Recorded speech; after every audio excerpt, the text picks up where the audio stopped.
स्वर्ग का राजा इंद्र, एक देवता जिसने धोखे से दूसरे की पत्नी का रेप कर दिया। न सिर्फ रेप, बल्कि गौतम ऋषि का चेहरा धारण करके उसकी पत्नी अहल्या, ब्रह्मा की सबसे खूबसूरत बेटी, जिसकी सुंदरता देख अप्सराएं भी जल जाती थी। उस रात जब गौतम नदी स्नान करने गए, इंद्र उनके रूप में आश्रम में घुसा। अहल्या को महसूस हुआ कि ये उनके पति नहीं है, लेकिन इंद्र की काम वासना भरी बातें, उसका छल, उसकी हवस धीरे धीरे अहल्या को अपने जाल में फंसाने लगी। जो हुआ वो सिर्फ पाप नहीं था, वो प्योर डिसेप्शन और लस्ट था।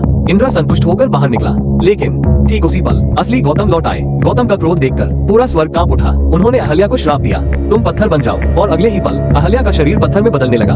हजारों साल तक वो एक ठंडा बेजान पत्थर बनकर पड़ी रही, अंधेरे में, अकेली, सिर्फ पछतावे और यातना के साथ। लेकिन सबसे भयानक श्राप अब भी बाकी था। देवराज इंद्र को मिला सबसे घिनौना श्राप। उसके पूरे शरीर पर 1000 योनि फूट पड़ी। जिस देवता की शरीर को अप्सराएं छूने को तरसती थी, वो अब सहस्र योनि वाला राक्षस बन चुका था। स्वर्ग के देवता भी उसे देखकर घृणा करने लगे।